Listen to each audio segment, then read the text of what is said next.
Hey, everybody. Welcome to the new Pull Wisely. I'm Teresa Jusino, I'm Jessica Lechinal. and this is actually the new Pull Wisely because, first of all, it's on video. You can see us. We're going to be doing these videos weekly, and we're going to be going in depth on one title that's coming out each week so that you can check in with us and see if that title is something that you should pull or not. It's gonna be exciting. We're gonna actually have all these great video effects and everything. So it's not just you reading text anymore. It's gonna be us talking to you live. Live and in person. Woo! Um, and so we'll get to show you some of the art as well, which is really cool. Hopefully you enjoy it, and definitely let us know how we're doing in the comments and stuff. We'd love to hear your feedback, how we can make these better for you.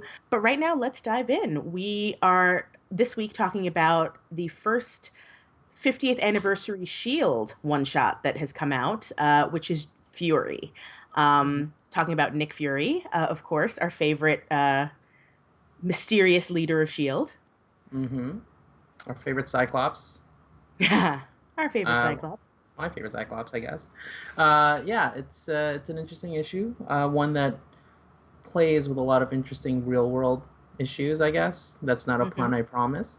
Yeah. And it definitely plays with comic book conventions and the way that it's laid out, and the way that they share the story, and the way that they've got a lot of interesting parallels. The art is definitely something that struck me here too. But before we get too much into that, what did you think of the issue? For the people who haven't yet picked it up and read it, just the basic plot is no spoilers, I promise. But this kind of examines Nick Fury both in 1965 and in 2015. And from the first page, we've got kind of like a split screen going on where we're seeing the parallel Nick Furies, old school Nick Fury and new school Nick Fury, dealing with very similar issues of race specifically. Obviously, 1965, there's the civil rights movement going on and all the stuff that involves.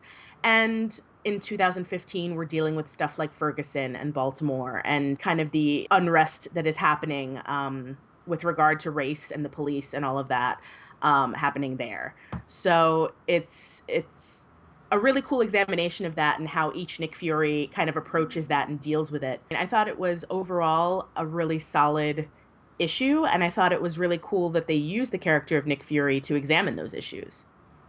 Right.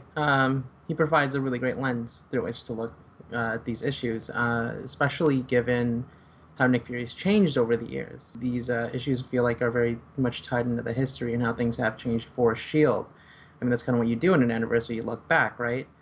So to Yeah. compare the experiences of Nick Fury with kind of everything that's gone on in the time in intervening time since is actually a really interesting mechanic, I suppose, for lack of a better term.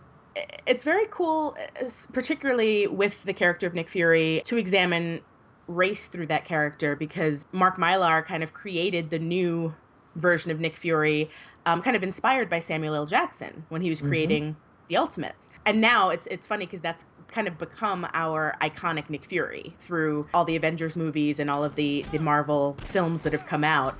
It's like I can't imagine this character not being Samuel L. Jackson.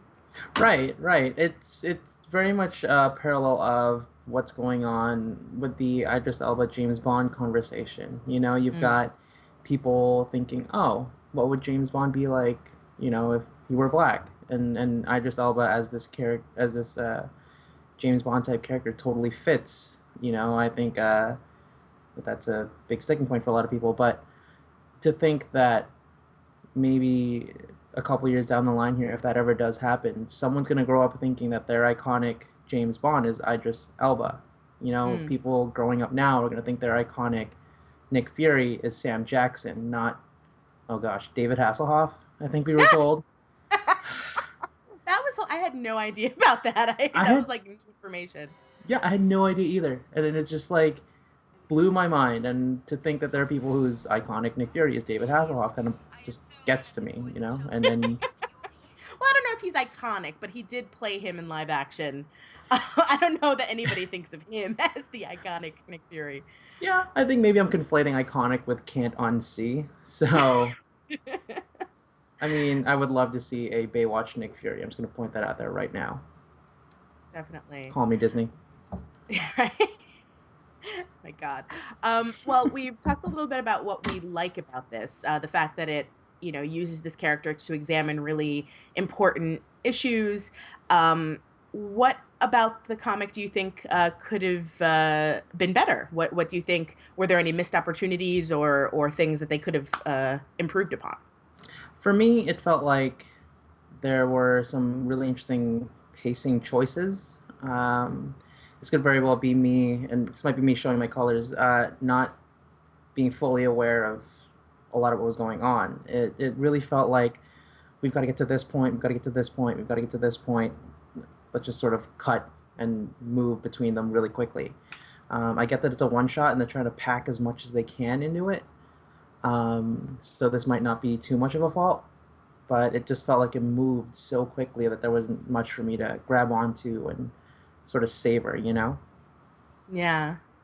Well, and I think related to that, my issue was with regard to, like, I don't have 50 years of S.H.I.E.L.D. knowledge under my belt. Mm-hmm. And so, certain characters that appeared, especially in the 1965 side of things, I was like, who are those people? Is that maybe one of the Howling Commandos? I'm not quite sure. Like, so I feel like they could have done a little bit better to make this one shot, since it is a one shot, and everybody's watching Agents of Shield now, to make it more accessible to a new reader who doesn't have 50 years worth of Shield knowledge. I totally agree. There's the big moment that I'm not going to spoil at the end where it's like, oh, I guess that was a big significant moment. I just your name's written in bold. I think I should be paying attention to this. I'm going to go ahead and say cool. Yeah. Uh, no idea what's Like, going on though. yeah, it's like, oh, maybe you're important historically. Okay, Good for great. you, I guess. There's a reveal that happens at the end that I also thought was a little bit on the nose, with Mm-hmm. regard to all of the issues that they explore, and then it's like this person is here, and I was like, that feels a little bit too like after school specially, on the nose. Like we're talking about all these hard issues, and now we're trying to make it really hopeful. So here's this thing that happens, and everything's okay now, sort of. It's very sitcom very Disney sitcom. I think the phrase I used before was, it's like Boy Meets World. It's like Nick Fury meets World. You know, it's like, oh, we gotta wrap this up and get everybody together again and make it all nice. And Yeah. again, Disney, give me a call. The Nick Fury meets World thing is a great idea, if I say so myself. That would be a great. Oh God, now I'm thinking of like Nick Fury babies, like just imagining all the agents of Shields Oh as like no! cartoon children, and they have to like do stuff. Oh, oh, I'm in. I'm totally in for that. I would watch that. Um, Now, real quick before we wrap up, what are you looking forward to with the upcoming issues of the 50th anniversary? What I'm really looking forward to, especially because it's kind of covering all these Agents of Shield. That's not a pun either. I'm looking forward to reading and learning more about Quake because Yeah. as a watcher of Agents of Shield since the beginning, it was really fun to watch Sky slash Daisy slash Quake's character develop. She was very much kind of written off as a Mary Sue. See what I did there? And they and it was just really interesting to see how she grew, how she kind of really went into her role. I'm really curious to see how she's tied into her history, how she's tied into everything that's been going on. And I think I just want to learn more about that. Yeah. No, I agree. I was gonna say, the issue I'm looking forward to most is the Quake Daisy Johnson issue.